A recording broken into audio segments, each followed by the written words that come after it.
Picture this. You're a second-tier superhero fighting a giant mutant rat in a dark alley when suddenly it bites off your hand. You're bleeding out in seconds. But then you absorb the regenerative abilities of nearby earthworms, and your hand literally grows back, good as new. You can do this because you're Animal Man, DC's forgotten B-lister who can borrow powers from any animal on Earth. Crisis on Infinite Earths was one of DC's biggest events ever, but something left behind is threatening to undo reality, and Buddy Baker is the only one who can stop it. This is Grant Morrison's legendary run on Animal Man, a comic that completely shatters the fourth wall and turns standard superhero tropes inside out. Sit back, grab some popcorn, and let's dive into how one man became DC's greatest hero that nobody talks about. A strange man is walking towards San Diego. But even though he's 10 miles outside the city, he begins hearing the monkeys screaming, rattling the bars, hammering the wire mesh, playing their cages like tunnels instruments. Somewhere else, Buddy Baker, also known as Animal Man, is rescuing a small kitten from a tree. He loses his balance and begins free falling, but he absorbs the cat's agility and he's able to land on his feet. Ellen, his wife, is cooking dinner inside the kitchen, and he says he's been thinking about his powers recently and wants to join a superhero team called the Justice League International. His wife reminds him that he's been saying this for the past 8 years, and he still hasn't done anything, while she's writing storyboards and making money. He also works as a stunt double, but he hasn't been getting any jobs recently while trying to figure his life out. Their 2 children, Cliff and Maxine, keep fighting amongst each other, but their mom tells them to be nice to each other. The strange guy from before arrives in the city, but he's overwhelmed by the city's noises and people, so he takes off his helmet. A random thug attacks him, demanding he empty his pockets. But the strange man is quick as a snake and strong as a buffalo, so he easily deals with him. Over the next couple of days, Buddy and his wife decide to test out his powers and see just how far he can push himself. He can hold his breath underwater for 35 minutes, and he can fly by absorbing this ability from birds, but he still needs to focus on his landings. Next, he absorbs the ant's ability to run, which allows him to run at over 75 miles per hour without breaking a sweat. On day 4, he talks to his best friend, Roger Denning, who wants to be his manager, saying he can get him on the Dick Griffith show because he's got contacts in the media, people he knows. Meanwhile, the strange man arrives at the Star Laboratories and breaks inside looking for something. Animal Man appears on TV, but the TV host mocks him for wearing such a tight suit. He also implies that people call him the Human Zoo, a nickname which Ellen doesn't approve of. Next, we see a bunch of rednecks, and one of them takes out his gun and shoots a wild bird. They are hunting, and he enjoys being out here away from his woman. He feels like a kid, like he's free. Someone at Star Labs saw Animal Man on TV, and they asked for his help because someone broke inside last night and trashed the place. They are developing a vaccine to cure AIDS, and they were testing it on monkeys, but someone broke inside and did something awful to them. Apparently, the monkeys were fused together into one unworkable organism. But until they do some proper tests, that's all they can safely speculate. Dr. Meyer finds them fascinating, and judging by their eyes, the monkeys can't comprehend what it is they've become. They're also dying, by the way. According to him, a giant cockroach broke inside the lab last night and attacked one of the lab assistants and a guard. When he arrived, he found the monkeys joined together, trying to stand up and walk, but they couldn't. Animal Man says there isn't much he can do about it now, but he can track the cockroach and see where it went. He just needs a dog to absorb its super smell. The doctor took him to a room full of dogs used for experiments, but they didn't look too good, even though the doctor claims they are perfectly healthy. Outside, a random guy stops him and asks for his autograph, saying he collects superheroes. But he confused him with Aquaman and said he didn't want it anymore after finding out that he's Animal Man. He stops to eat something on the rooftops when out of nowhere, Superman drops by. He's heading to Pakistan for a meeting and saw him from the sky, so he decided to drop down and shake his hand. Somewhere in a dark alley, the strange guy from before approaches a homeless man and smacks him over the face with a rat. This causes the two of them to merge together and create Ratman, who goes after Animal Man and attacks him. Buddy absorbs the powers of a praying mantis and fights back, kicking Ratman into a window. Meanwhile, Ellen and her daughter go on a hike in the forest nearby and find a dead deer that was shot by the rednecks. The rednecks are nearby and they ambush her from behind, saying this place is the Garden of Eden and they've just found Eve. Animal Man fights Ratman in one of the alleys, but the monster lands a powerful blow which severs his hand. He goes into a state of shock and drops to the ground, losing a lot of blood, but the effect is beginning to wear off and Ratman begins separating again. The strange guy with a mask came to San Francisco because Star Labs kidnapped an ape named Juba, who is a close friend of his. He comes all the way from Kilimanjaro, where the locals call him the White God because of his powers and white skin. Animal Man lost a lot of blood and is going to die soon, but he remembers that worms can regenerate parts of their bodies. He scans the surrounding area and absorbs their powers, which allows him to grow his hand back, fully healed. The rednecks have also encountered a mother cat who has kittens nearby, but they don't value animal life and throw her to their dogs to get killed. This entire scene is shocking, and Ellen can't help herself from calling them insane, but they start beating her. Maxine was hiding in the bushes, and her mother orders her to run away and get help. Animal Man recovers unharmed, but the Star Lab scientists show up and want to take him back to their lab. The White God comes back to the building and wants to break inside, but he remembers the death of a close friend of his. His name was Ken, and he was killed during the Civil War by the general of an army. The White God attacked them from one of his mutant creatures and viciously killed them, leaving no survivors. Maxine runs back home and asks for help from their neighbor, Mr. Wiedemeyer, saying her mom is in danger. The White God breaks inside the lab and steals Juba, the ape who has been experimented upon. Animal Man demands to know the truth about what they're doing here. The ape was red and didn't look good. Dr. Meyer comes clean and says they're working to engineer a mutant strain of the anthrax bacillus for the military, a germ weapon which would destroy an enemy's livestock and yet be harmless to any invading army, basically creating a mutant supervirus. A military team was stationed in Africa in the Zambezi nation, and they heard rumors of an evolved ape living with a white god on Mount Kilimanjaro. They kidnapped the ape and brought it to Star Labs, where they injected it with the anthrax supervirus. It's super contagious, and if the virus escapes into the general population, the entire state of California could be uninhabitable within weeks. Meanwhile, the rednecks are about to Ellen, but her neighbor comes to the rescue and shoots one of them in the head. Ellen is angry as hell, but at least she's safe, while Maxine is worried about the kittens who are now orphans. The White God takes the ape to the zoo, but it dies in his arms, which makes him lose his temper and go into a state of frenzy. Animal Man is sure that he has heard about the White God before, remembering he's some kind of hero, so he goes to the library to learn about him. His name is Bwana Beast, an elusive superhuman based in East Africa. Recorded powers include telepathic control of animals and the unusual ability to fuse two organisms into one super mutant. He finds him at the zoo and decides to talk, saying he's on his side, but Bwana punches him in the face. Meanwhile, Ellen brings the kittens back home, but they are not doing too good, and she asks for help from her neighbor, Mrs. Wiedemeyer. Sadly, the kittens died. They were in bad shape to begin with, and without their mother's milk, they didn't make it. Before confronting Bwana a second time, Buddy absorbs the regenerative ability of a salamander and some chameleon camouflage. He gets attacked from behind by another mutant, this time created by fusing a tiger with an ape. He escapes by jumping and grabbing onto the monorail, which is sitting above the zoo. Next, he absorbs the power of an elephant and punches Bwana so hard that it sends him flying into the walls. He tries to camouflage himself against one of the rocks, but it's no use. Bwana can smell him. Their next fight isn't physical, but rather telepathic because Animal Man absorbs his powers and they fight with their thoughts. Bwana gives up first, but it's not because he was weaker, it's because he's infected with the anthrax virus, which he got from his ape friend. Buddy still has his powers, and decides to go into his bloodstream and combine his blood cells, creating super powerful defense cells which begin to attack and destroy the anthrax virus. Instead of taking him to the police like a regular superhero would do, he lets him go and goes back to the lab. There, he gets into an argument with Dr. Meyer and punches him in the face, accusing him of torturing animals. Even though most of the kittens died, one of them survived, the only black and white kitten out of the bunch. Later that night, Bwana returns to the lab with Juba's body and fuses it together with the doctor's body, turning him into an ape. In the morning, the scientists find him and think he's one of their test subjects, so they begin experimenting on him. A truck driver picks up a hitchhiker in the middle of Death Valley, a woman named Carrie, who is heading to LA to become famous. Out of nowhere, a creature appears in front of them, and the driver is unable to avoid crashing into it, so they run it over. The creature is a mutant coyote, but it didn't die and starts regenerating its body, slowly healing itself. In the end, he is resurrected, but he looks hideous and is carrying a note attached to his neck.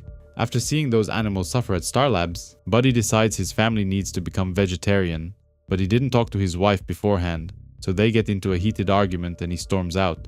The truck driver returns to Death Valley and is planting some kind of trap, planting explosives behind rocks, trying to catch the coyote.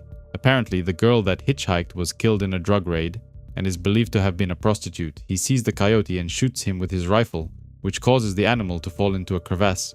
Still, the animal lives, so the man causes a rock slide and a giant rock falls on top of it, crushing it beneath its weight. Still, it lives and it moves towards the driver, but trips over the explosive trap, which causes a giant explosion. Even this isn't enough to kill the coyote, and it stands, even though it's missing an arm and its fur is on fire. Animal Man arrives, and the coyote gives him the piece of paper attached to its neck. Its name is Crafty, and he's a character from a cartoonish, funny animal world of endless violence, where nobody ever really dies. In that world, Crafty made a bargain with his creator to escape the cycle of meaningless violence, but as punishment he's cursed to live out his life in Buddy's real world, unable to die permanently but fully able to suffer. The driver didn't die in the explosion and he shoots Crafty a second time, this time straight through the heart. He dies in Buddy's arms, while we see the creator painting blood around him, breaking the fourth wall to remind the reader that we're looking at a drawn comic. Out in space, many ships belonging to the Thanagarian race are rapidly approaching Earth. Rokara So, belonging to the artist class, is leading the invasion, while Sakla Cole, a warrior class, will be assisting him. Meanwhile, back on Earth, Roger is complaining that ever since Buddy's become a vegetarian, he's only been getting calls from animal rights groups who want him to help them rescue some lab rats. He can't help it. With all the weird stuff that's been happening, he didn't realize the amount of suffering that animals are subjected to. Someone's got to do something about it. Suddenly, a Thanagarian ship flies above them and shocks everyone. Buddy puts on the costume and goes to investigate, but Rokara So is preparing some kind of bomb, saying they need to watch out for the harmonic tremors he's prepared. He orders the female warrior to attack and kill him, but Animal Man just wants to talk. He can't fight her by flying, so he dives into the river nearby, choosing to confront her underwater. He grabs her and then drags her because he knows she can't breathe, while he absorbed the fish's ability to breathe underwater. He then activates a device attached to her belt called the anti-gravity field, which sends her high into the sky and then crashing down to her death. Dealing with her was relatively easy, but Rokara So, on the other hand, is something else. He claims he's recorded his entire life experience onto a bomb, which will act as a telepathic transmission that will bombard spectators with everything he ever said, did, or witnessed. His life will flash before his eyes, too. He's also placed the bomb on one of the planet's unstable fault lines. The result will be a seismic poem on a scale never seen before, while also starting an invasion of the planet with their ships. Activating the bomb puts both of them in a telepathic mind freeze, where he is forced to witness every moment of Rokara's life, literally flashing before his eyes. When he was born, his father was disappointed because he wanted a warrior. Instead, he got an artist. The flashes of images and emotions are too much for a human to bear, and if he doesn't do something soon, it will kill him. Suddenly, Hawkman arrives and puts an end to it, claiming all he had to do was switch it off. The invasion still happened, but luckily, Earth's heroes were able to stop it and Animal Man helped out. He's now stuck in Miami where a number of red robots are invading the city and causing chaos, but they're just stomping around blowing themselves up. They don't seem to work too well. Animal Man wants to find out where they're coming from and runs into a guy wearing a red costume who wants to jump from the top of a building. This guy claims his name is the Red Mask and he's a supervillain, but he's kinda old and can barely breathe with that helmet on.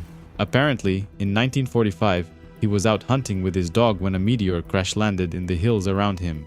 Many people got superpowers from meteors back then, so he decided to try his luck and touch it. Unfortunately, this gave him an unwelcome power which he calls Death Touch. Basically, everything he touches dies, including his dog after he tried petting him. After this, his wife left him and he joined forces with another villain named Vale. But this guy was kinda crazy and he ended up in Arkham Asylum. Now he's dying of lung cancer. So he decided to dig out the old costume and turn on all the robots to cause chaos, then jump off the side of the building. All he ever wanted was to fly and be a superhero, but instead, he got the Death Touch and figured he couldn't become anything but a villain. Animal Man wants to help him, and if he wants to go out with a bang, he knows a better way. He flies to get his friend Roger, who knows people in television and can help him tell his story in front of a lot of people. But as soon as he left, Red Mask decided to jump anyway and put an end to his miserable life once and for all. Buddy wakes up in his room while his wife brings him the mail. Apparently he was accepted into the Justice League Europe and they brought him his own ID card. He's finally going to be on a salary. Things are really starting to happen. But Ellen wonders if he told them that something happened to him and his powers are screwed up, which of course he didn't. He goes to the bathroom and is attacked by someone who crawls out of the mirror and looks exactly like Animal Man. This guy's name is McCulloch, but he can call him Mirror Master, and he can travel through mirrors at will. He attacks Buddy and starts shooting him with his gun while asking him to put on some clothes. He looks embarrassing in his underwear. Animal Man punches him as hard as he can, but it's not actually him, but rather an illusion made from a mirror. Mirror Master decides to leave him alone, claiming he's been a troublemaker lately, messing up a military research program and assisting subversive animal rights groups. The people he works for want to teach him a lesson. He gives him a warning and then disappears into the mirror, but Animal Man follows him through to the other side. Everything is backwards here, which messes up his senses and perspective. So Mirror Master punches him back into the real world. Ellen arrives and asks him to leave her home, but when he refuses, she kicks him in the nuts. He slaps her and calls her a slut, but this pisses her off even more and she kicks him down the stairs. They eventually kick him outside, but he shoots Animal Man with a special weapon, one that turns his body into a glowing mirror. Buddy bumps into his wife and transforms into her, basically changing into any person that he touches. Ellen finds a mirror lying around which is causing all of this, and breaks it, causing Buddy to revert back to normal. Mirror Master reports back to the people who hired him to do this job, complimenting his work, but now they need to pay him. After school, Cliff is on his way back home when a couple of bullies ambush him. They call him Animal Boy and start beating him up, but they quickly leave as soon as an adult arrives. The cat that survived the rednecks has grown a lot bigger, and Buddy loves playing with her, even though Maxine is jealous and wants her cat back. Martian Manhunter visits their home and says that since he's a member of the Justice League Europe now, he's entitled to free repairs for the damages caused by Mirror Master, and also a security upgrade. Somewhere else, an unknown man enters an apartment that has the name J. Highwater written on the door, but he has amnesia and isn't sure if this belongs to him. Buddy decides to tell Martian Manhunter the truth, that ever since the gene bomb went off, his powers have been scrambled. He's been feeling really weak, and if he tries to absorb cat powers, he gets chicken powers or something else instead. Martian Manhunter claims they need someone like him because he admires the strong position he's taken on environmental issues and the exploitation of animals. They need someone who's fighting for the life of the planet. Meanwhile, the guys are installing lasers inside his home, but one of them goes off and nearly kills someone. The guys think it's a little bit dangerous for a superhero to have a family. Ellen's husband needs a secret identity. Buddy tries to absorb a rabbit's powers, but instead his powers scramble again, jumping from a rattlesnake to a scorpion, from a kit fox to a German shepherd, from a termite to a coyote, and so on. He doesn't know what's wrong with him and feels like he's about to die. Martian Manhunter wants him to see one of their doctors. Cliff goes back home and says that some bullies attacked him and stole his bike. Martian Manhunter decides to help him and disguises himself to look just like him. When confronting the bullies, he changes into a green monster with sharp teeth and giant claws, which scares the living shit out of the bullies. They'll never bother him again from now on, but Cliff wishes his father would get some real powers like that. Animal Man keeps testing his powers, but he can't breathe underwater at all. He tried to absorb some fish powers, but all he got were signals from a woodchuck somewhere east of here. Next, he tries to absorb dog powers, but instead he gets fleas, which allow him to jump several feet into the air. While this is going on, two aliens are watching them from their ship, claiming the traveler has been discovered by humans, and their Animal Man has somehow been altered almost beyond recognition. These guys were asleep for some reason, and during this time, there seems to have been a catastrophic and unforeseen assault on the continuum. They also notice that Animal Man has been rendered inoperative, something about morphogenetic grafts, but the grafts can be repaired. They're more worried about what happened to the continuum while they were asleep. They decide to review the creation of Animal Man as they remember it. Perhaps this will help them assess the extent of the damage. Him and Roger were out hunting rabbits, but they decided to split up. Buddy decides to go after a fresh kill when out of nowhere, something crash-landed next to him, causing a big boom and a blinding light. When he woke up, he was being attacked by wild animals, including a tiger and a gorilla, but he easily avoided both of them. Apparently, there was a train wreck back there and some circus animals escaped, but that doesn't explain why he was able to absorb their powers and survive the attack. The thing that crashed next to him was actually an alien ship, and the radiation glow must have affected him in some way, giving him characteristics of any animals in his general vicinity. The aliens remark that the Buddy Barker they've just observed is surely an older man, living in a barely defined world. Additionally, his attitudes and motivations seem much less sophisticated than those of the current Buddy Baker. But what exactly has happened on this stratum to change everyone quite so radically? We see another vision, the second adventure of the man with animal powers, where he saved the world from an alien invasion, the same aliens that are watching him now. That's when he vowed to use his great powers in the service of mankind, dressed himself in a bright costume and called himself Animal Man, just as the aliens intended.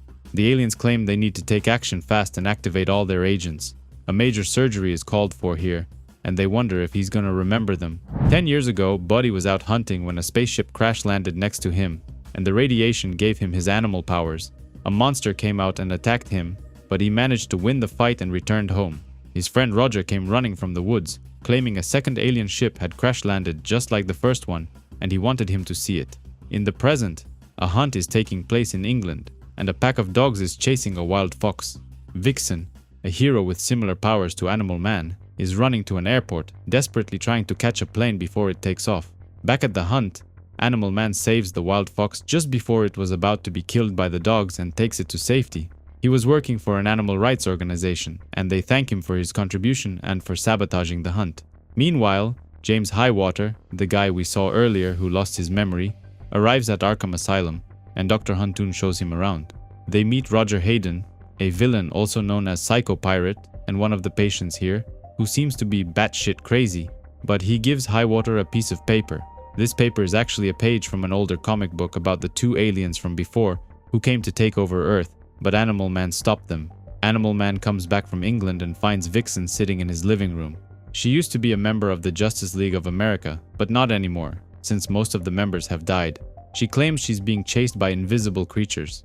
And even though it sounds crazy, he believes her. I mean, an alien spaceship blew up in his face and suddenly he could do all this animal stuff, so his origin story sounds just as crazy.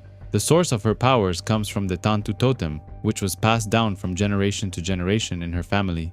Her home country is being run from the shadows by a villain named Hamed Ali, and her people call him He Who Never Dies. Out of nowhere, they are attacked by the invisible monsters, and she uses a smoke grenade to expose them. One of the monsters stares directly at him, which causes his body to unravel, literally removing the skin and flesh from his bones until he disappears to God knows where. From the smoke, two figures appear. It's the two aliens from before, who claim they are here to take charge now. The aliens are actually somewhere else, performing reconstruction surgery on Buddy. One of them managed to reset Animal Man's morphogenetic grafts, and he's about to be reassembled from the template, but if they push the logic of the continuum too far, they will destroy the entire universe. After disappearing from his home, he is brought back in full force, but this time in Africa. Vixen is also here, and they are both sitting at the base of Mount Kilimanjaro, the same one where Bwana Beast lives, but his throne is empty. On top of the mountain, a group of scientists and workers are digging into the mountain, but a witch doctor warns them about ghosts and the dead shaking the world, which scares the workers. Hamed Ali shows up and asks him to keep quiet, claiming there are greater powers than those which he serves with his drugs and dances. He then brings out a giant machine which looks like an erected phallus, about to penetrate the ground. At nighttime, Buddy claims that his costumes changed and his powers are working again. He even picked up the powers of several apes in the area. Vixen cooks some delicious meat, but Buddy doesn't want to eat because he's a vegetarian now. Those apes are affecting his mood, and he begins feeling extremely attracted to her and calling her extremely beautiful. Out of nowhere, they are attacked by Tabu, another villain working for Hamed Ali, and a giant alligator robot tank. He absorbs power from nearby elephants and is able to crash into the tank, but Vixen is getting her ass beaten. Unfortunately, he was careless and gets shot with a tranquilizer dart, which knocks him unconscious. Both of them are taken inside a bunker, and Hamed confiscates Vixen's totem, rendering her powerless. He also claims this bunker is completely sealed off, and there are no animals around. That Animal Man can absorb. They've discovered something in the ground, and his phallus machine is digging as they speak. Tabu also has animal powers, and in the morning she's going to tear both of them to pieces. The two aliens are doing something again, claiming the traveler is in anger and humans are using a particle beam weapon. One of them loses control of the binding force and a whole universe gets destroyed. Tabu gets her powers by wearing special masks, and she's getting ready to kill them, while Vixen claims they only have a few hours left before she comes. Hamed Ali returns and is about to unleash Tabu on them, when suddenly, Animal Man clones himself. He makes hundreds of copies of himself, flooding the room and delaying them enough until they can escape. Ali thought he isolated him from animals, but he forgot about the bacteria in his own body, and Animal Man was able to absorb their self-replicating abilities. Before leaving, Vixen takes back her totem, and they destroy Tabu's room, which was filled with masks that give her powers. The particle cannon found something in the mountain, and a powerful bright light shines from inside. Animal Man claims that something is calling him down there, and he jumps inside to see what it is. He finds an alien ship and starts exploring by shutting down his normal vision and switching to ultrasound. The guards arrive and threaten to shoot Vixen, so she jumps inside the mountain after him, even though the totem is warning her not to. The soldiers are afraid to follow them because of the witch doctor, so Hamed Ali shoots him in the head, an event which happened before. He used to be Bwana Beast's friend. They find one of the aliens, who wants Animal Man to follow him because something is threatening the destruction of this universe. Hamed Ali claims this alien ship belongs to him and asks Tabu to destroy them. Vixen gets stabbed, but something is wrong. For some reason, her wounds heal almost instantly and she can't die. The alien explains that the great light is a manifestation of the vast absence that lies behind reality. From that light unfolds the continuous process of creation and destruction, which is why she can't be destroyed. Their ship has been buried here for 10,000 years. Periodically, they assume memory forms and travel to the surface in the form of the spider god. They're the ones who brought the Tantu totem and other similar relics to mankind. Apparently, Buddy did not survive the explosion. They placed his spirit in the template and grafted him onto the essence of the beast avatars already there. Then they rebuilt his body, cell by cell. His animal powers derive from these morphogenetic grafts. The grafts were damaged by recent events, and they've been forced to destroy and rebuild him once again. Buddy doesn't understand, while the alien asks him if he remembers a catastrophic event called the Crisis on Infinite Earths, which recently took place in this universe. The animal man they created was an older man in a simpler world. He could not have existed in the post-crisis continuum, and yet somehow his history remained unchanged.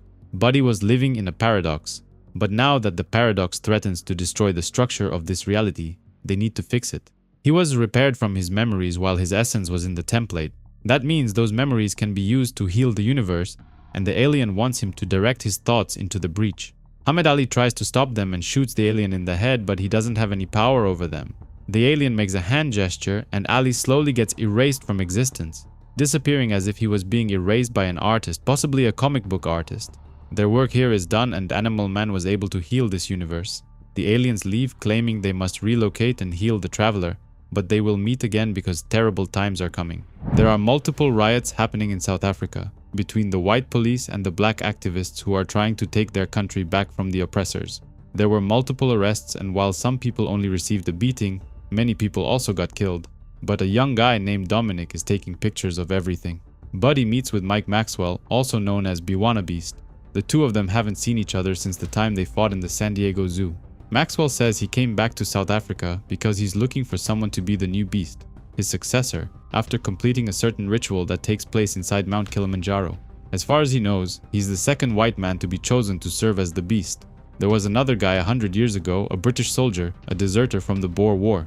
He drinks a special liquid from a bottle and starts hearing voices, the ghosts of his ancestors talking to him, telling him who his successor should be. Dominic is meeting with a journalist in one of the whites-only neighborhoods because he wants to give him the photos from the riots. The journalist is getting out of the country in the next few days, and the people need to see what the white police are doing to them. On his way back, however, Dominic is ambushed by a bunch of cops who arrest him. The source of the Beast's powers is his helmet, which allows him to merge two animals together and also control them. Maxwell claims that the merge doesn't hurt them, and once it fades away, they just go back to living their lives. A dirty cop named Van de Voort wants to kill Dominic by hanging him in his cell, but he also mentions that they're actually trying to catch Archbishop Mogatus, who's been rallying the people against them. Before he could finish what he wanted to do, Animal Man breaks inside and knocks him unconscious. Dominic was chosen to become the new Bwana Beast, and he will gladly accept, but first he tells them a story. When he was a kid, he attended a strike in Soweto where more than 700 children were killed and thousands more were injured. He drinks the magic potion and accepts this task, but wonders where Bwana Beast was when his people needed him. The next day there's another rally and the cops are about to open fire, but Maxwell gets in the way. They don't care that he's an American citizen and open fire nonetheless, when out of nowhere the ground begins shaking. It's Animal Man who caused the earthquake, swallowing the police cars and forcing them to flee the scene. Meanwhile, Van de Voort finds the Archbishop and wants to murder him, when suddenly he gets attacked by a zebra which resembles a unicorn, created by merging a zebra with an impala. Dominic is the one behind this and claims that Van de Voort died of a rare condition called symbolism. Ever since Animal Man has left home to go to Africa, weird things have been happening at home, and there's even a strange man talking to Maxine in the yard, but as soon as Ellen goes outside, he disappears. James Highwater wakes up in his apartment, but he still doesn't remember his life and doesn't know where he is. Somewhere else, a strange man knocks on a family's door, claiming he's spreading God's word. But in fact, he's an assassin, and he kills a mother and her daughter in cold blood. More strange things are happening at home, and Ellen feels as if there's somebody in the room with her. The same thing is happening to Cliff and his friends, who are playing an Ouija board game, but it's as if there's a ghost in the room with them. Animal Man comes back home and searches through the entire house but finds nothing out of the ordinary. Out of nowhere, he sees the person that was in their yard earlier and chases after him, but he knows him. They've met when he was 10 years old, while the person slowly disappears into the rain. In the Faroe Islands, two animal activists, Dane and Johannes, are having a couple of beers. But one of the local bullies, a guy named Ongur Nielsen, and his gang interrupt them. These guys are fishermen and they don't like activists getting in their way, claiming they have no right to interfere in their culture. They get into a fight, but the two guys are saved by Animal Man, who uses sonic blast on them, a power he absorbed from a pistol shrimp. Apparently, there's an annual ritual on the islands, where thousands of dolphins are slaughtered. They used to do this for the meat, but in the past couple of years it's become a circus, and people come from all over the world to watch the show. The three guys plan to stop this from happening, so they ask Dolphin for help, a beautiful girl hero who can swim and breathe underwater. The plan is to divert the dolphins as far away as possible from the islands, but Nielsen injures one of the animals, knowing that dolphins would never abandon an injured member, forcing them to stick together. The fishermen are armed with harpoons and knives and the hunt is about to start, but Joannes is armed with a machine gun and threatens to shoot them. Nielsen is mad as hell, so he butchers a baby dolphin right in front of them, saying this is what he thinks of the environment. As punishment, Animal Man picks him up and flies him as high as he can and then just drops him into the freezing water below. Unfortunately, he wasn't killed because one of the dolphins saw him drowning and took him to shore. Nielsen realizes that the animal saved his life and maybe he needs to do better. Ellen gets a letter informing her that Pacifica Publications wants to publish her book. Buddy is happy for her and says they need to celebrate by visiting Paris. They can easily call someone to babysit the kids. They arrive using one of the teleportation machines from the Justice League Europe headquarters, but Metamorpho was taking a nap, disguised as a chair, and scares the living shit out of Ellen. She meets the Elongated Man as well, another member of the Justice League. But these guys are kinda weird, and she thinks this is a madhouse. Somewhere else, a man claims it's all coming back to him. They broke him, but he's starting to remember who he really is. He goes to one of his hideouts and puts on a suit, saying it's all coming back to him. This guy is the Time Commander, a villain who can control time, but he's mentally unstable and was locked away in a mental institution. Buddy and his wife go on a date in Paris, but they run into a dinosaur going rampant on the streets. He absorbs its powers and then knocks it unconscious with a strong punch. Rocket Red reunites with the other members of the Justice League, and they quickly realize that the Time Commander is behind this, because every clock in Paris has stopped working, which is his signature move. Meanwhile, the villain is in a cemetery resurrecting people from the dead so they can be reunited with their loved ones. The Justice League shows up and they start fighting, but Animal Man watches how happy the people are thanks to him after being reunited with their loved ones. Even though the Time Commander is wearing a costume and acts like a villain, he's not doing anything wrong and is helping people. But Metamorpho doesn't think the same way and knocks him unconscious, erasing all the people that were brought back from the dead. Buddy and his wife eventually have dinner in a fancy restaurant, but the assassin from before is watching them from his car, taking notes. The assassin meets with Mirror Master in Glasgow and says he's replacing him, taking over the Animal Man job, but that's only because he didn't have the stomach to take the other job that involved killing a family, so now he's out. Animal Man teams up with Roger Denning, an animal rights activist, and they break inside California University where they're experimenting on monkeys. These monkeys have had their eyes sewn shut when they were babies and will die blind just to see how they behave. Animal Man wants to save them, but Roger wants to set this place on fire before leaving. James Highwater is driving somewhere, talking to himself and saying he needs to find Animal Man, when out of nowhere he begins getting erased as if an artist is doing this. Ever since Animal Man became a vegetarian, his family has been eating animal-free products, but Cliff was in the mood for a burger. His father says he won't force him to be a vegetarian, but wants him to think about what eating animals means. Every time he eats a burger, he's contributing to the destruction of rainforests, where massive areas of forest get cleared every day to provide grazing land for the cattle that get turned into burgers. Those forests are the lungs of the world. When they're gone, the carbon dioxide levels will go way up. Every time he eats a burger, he's helping to kill the world. The assassin wants information on the inside of Animal Man's house, but Mirror Master refuses to help him and instead traps him inside one of his mirrors.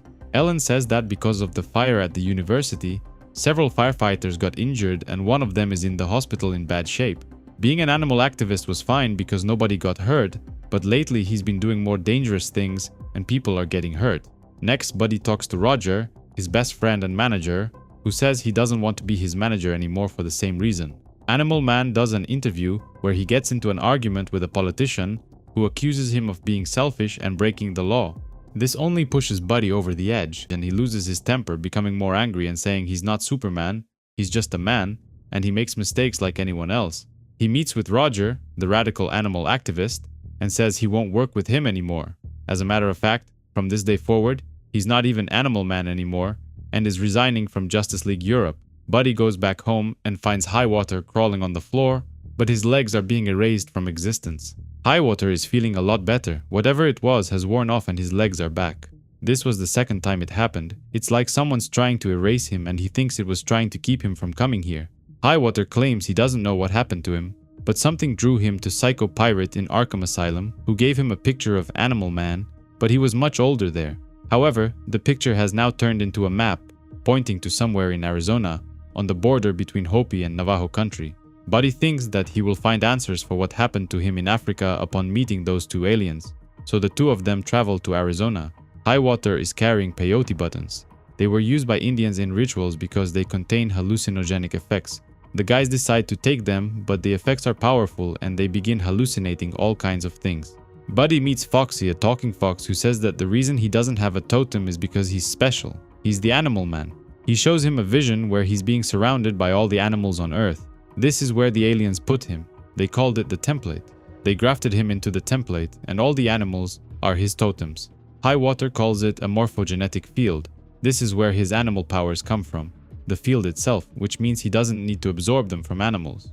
The field is a mesh of countless smaller fields, each one a blueprint which guides the formation of atoms into molecules, molecules into cells, cells into tissue, organs, and systems. Foxy shows him some paintings which represent some kind of catastrophe, the ending of time and space, the death of history and the birth of something new, the crisis which was mentioned by the aliens.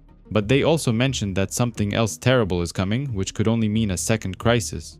Life has always existed in harmony between man, animal, plant, rock, and the sacred water.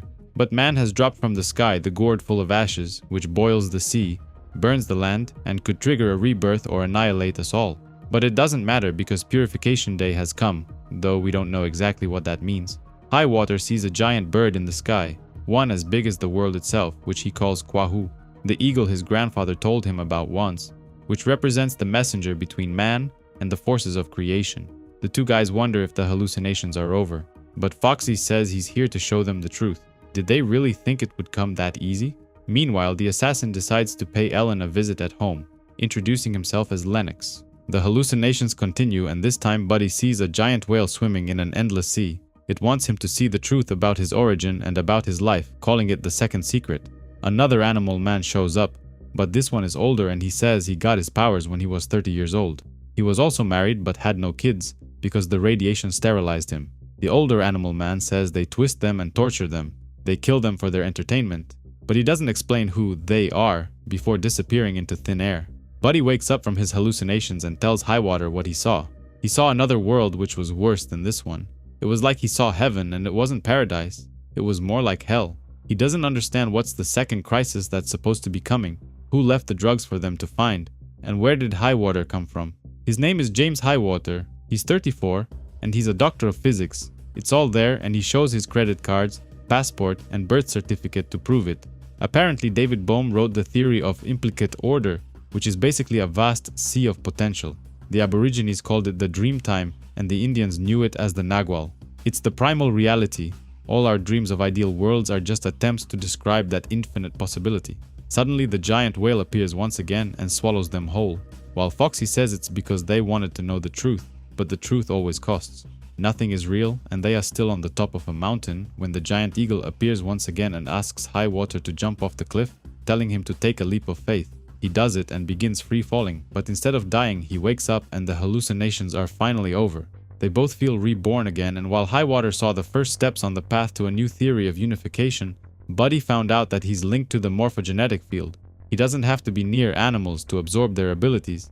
He only needs to think of the animal, and he's connected directly to the field, any animal from any period. Buddy decides to end the journey and returns back home, but when he goes inside, he finds his entire family killed and lying on the floor in a puddle of their own blood. The only one that was spared was the kitten. He goes into a state of shock while his friend Roger tries to comfort him, saying he should rest while they deal with everything. Roger's wife is heartbroken and says the neighbors will be coming to help soon, because they need to make arrangements for the funeral. Mr. Lennox, the assassin, reports back to the people who hired him crooked businessmen who didn't like how Animal Man was interfering with their businesses by helping the animal rights organizations. They are worried about possible retaliation from him, so they've developed a special robot armor called the Bug. Buddy looks over a family picture and begins crying hysterically, claiming he loves his wife and he wants them to come back. The funeral takes place and the Justice League Europe comes to pay their respects, including Martian Manhunter and Vixen. Detectives investigate the murder scene and try to figure out how the assassin was able to get past the new security installed in the home. One thinks that someone was able to hack his Justice League teleportation tube, which he kept in the basement, and use it to teleport inside undetected. The Bugman shows a demonstration of its power, including a devastating flamethrower that can melt even steel, state-of-the-art eyes with digital readouts, a targeting facility, and enhanced sensitivity to wavelengths above and below the normal human range. And lastly, hypodermic needles that release a nerve agent made out of concentrated sulfuric acid. They think they are more than ready to deal with Animal Man if he decides to come after them. The pain is too much for him to handle, and Buddy decides to take his own life and end the suffering. But he can't do it and instead smashes his head against the mirror. His phone starts ringing. It's someone who wants to help him and gives him information about his family's killer. Buddy decides to change his look by cutting his hair shorter and changing his costume into a blue one. The person helping him is Mirror Master, who says he didn't want to take this job because he wasn't about to kill women and children. Instead, the job was taken by an assassin named Lennox, also known as the White Owl. The people who hired him are corporate high muckamucks who didn't like the way their business was being hit by all those environmentalists and Greenpeace organizations, so they set up this private boys club. Buddy can smell the whole crime scene, minnows smell with their entire skin, and moths have olfactory senses much more developed than even dogs. He can still smell Ellen's sweat and perfume, and also Lennox's aftershave. First, the assassin shot his wife, then Cliff and Maxine. He can tell how scared they were because you can smell fear. He wants to kill all of them. But first, Mirror Master wants him to leave them alive until he gets the money they owe him. First, they go after Mr. Elson, who's out fishing on his expensive boat in the middle of the ocean.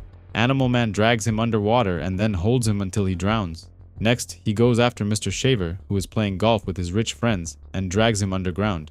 He then buries him in the dirt, saying he put him right where he put his family, in the dirt with the worms. Next, they ambush the last one in the bathroom, Mr. Brumley, but first Mirror Master wants to get paid.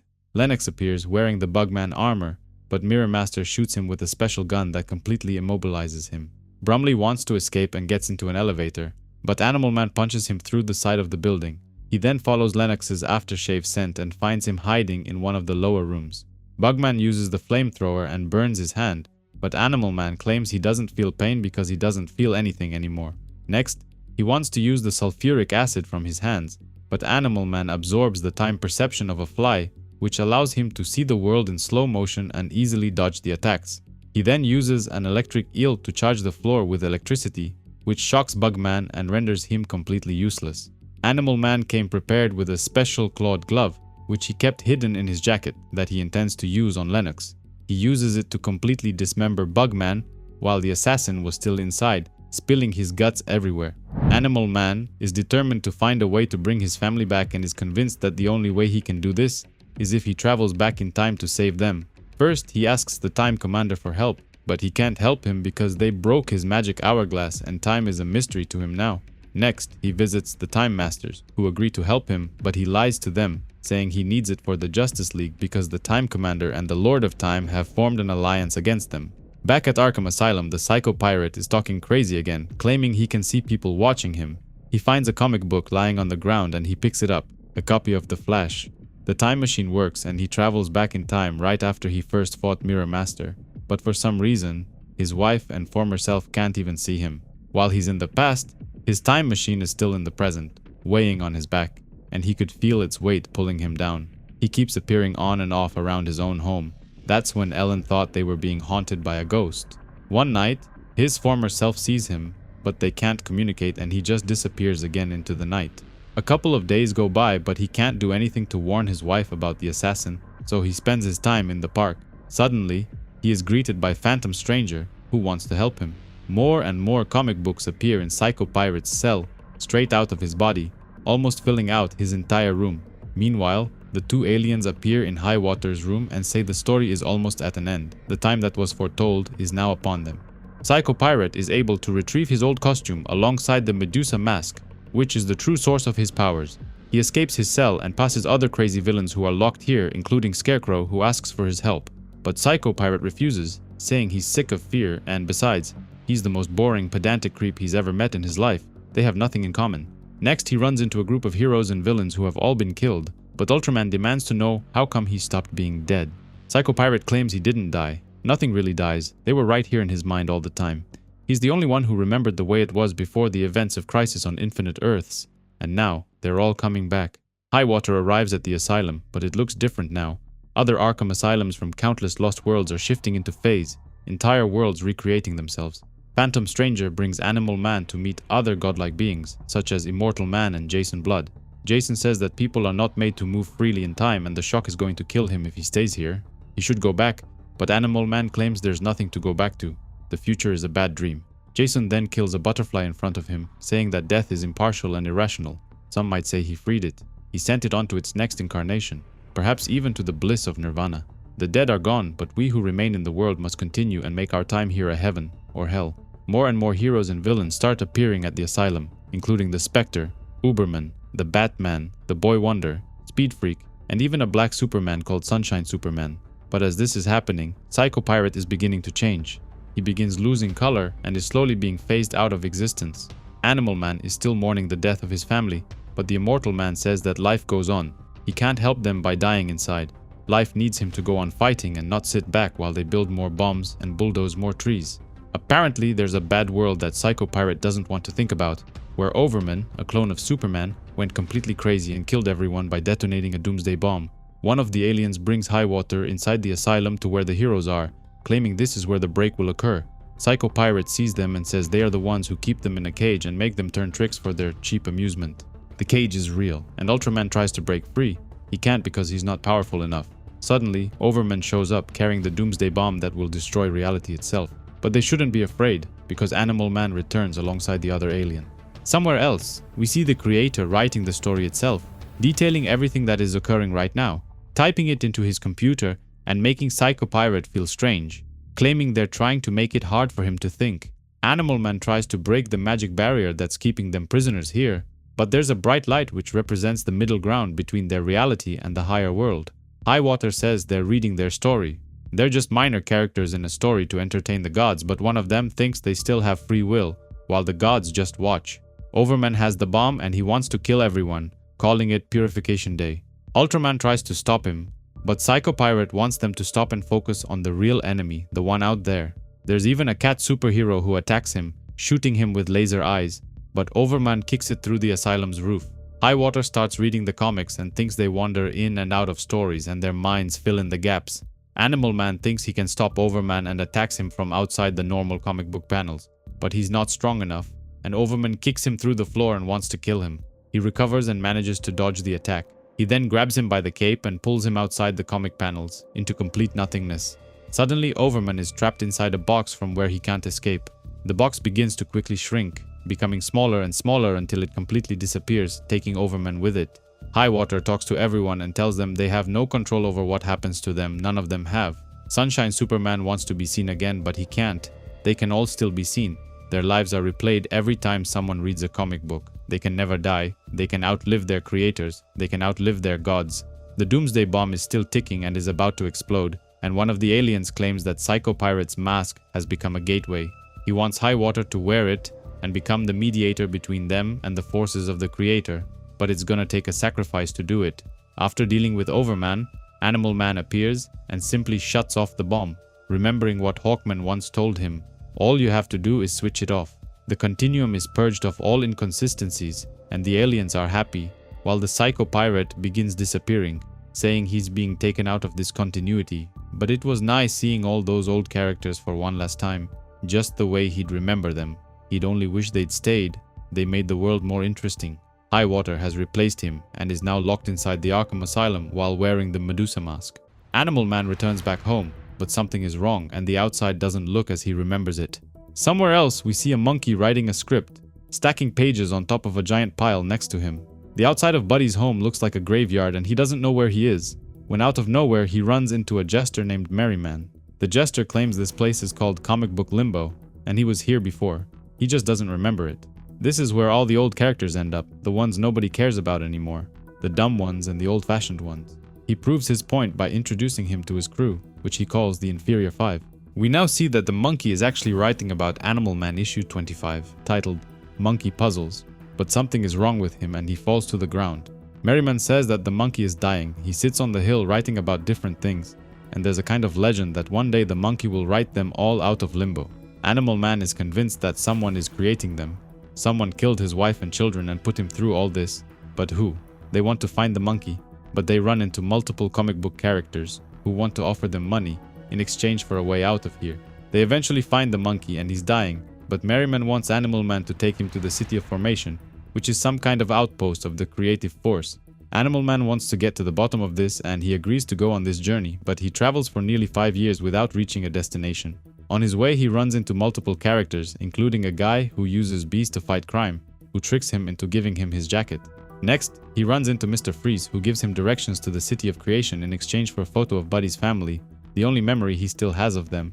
In the end, Animal Man arrives back at his home. He's been going in circles and hasn't reached the city.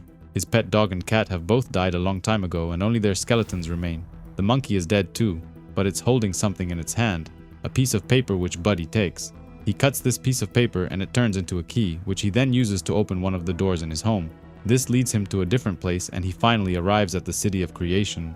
His journey leads him to a house where he is greeted by none other than Grant Morrison, his writer. Grant says he's the mastermind behind the scenes. He's the wicked puppeteer who pulls the strings and makes him dance. He's the writer. He proves it by showing him what he typed on his computer, which details the scene they are in right now. But if that's true, it means that he's the one who killed his family. So Buddy loses his temper and throws him out the window. But Grant made him do that. He can make him do anything, and Buddy isn't really violent.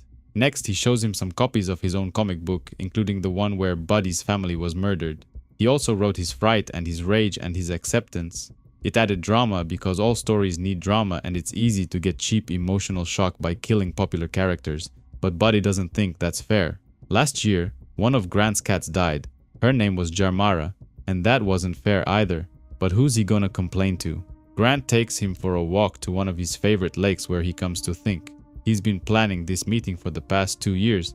It was going to be a really good story, but there's not enough space in this world. Things have to be concise. Stories have to be told in 24 pages. Suddenly the writer makes a bunch of heroes appear out of the water, and then he viciously kills all of them, filling the sky with their blood. He just wanted to prove he can do it. They're not part of the story. He only put them in to make this conversation more interesting to draw. Grant says this is his last story. Somebody else is gonna write his life from now on. They might even turn him into a meat eater again, but this pisses off Buddy, who says he's a vegetarian now, but he doesn't get to decide that. He is whatever he's written to be.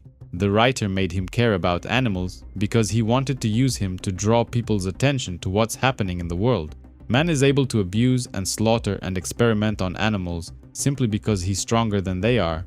Other than that, there's no moral ground on which to justify any animal exploitation. But if he can do anything he wants, why can't he just bring back Buddy's family? Make it seem like it's all a dream or something? Why can't he just wake up? These scenes are kinda boring, so the writer makes him fight 2 villains at a time while also taking away his powers. While this is happening, Grant takes the time to thank a few people, mostly people involved in creating this comic book, like his editor and artists. The villains disappear and Buddy is unharmed. Nothing's wrong with him, it's only a comic. All the suffering and the death and the pain in Buddy's world is nothing but entertainment for people in the real world. They thought that by making this world more violent, they could make it more realistic, more adult. But maybe for once, they could try to be kind. Unfortunately, Grant is out of space and out of time.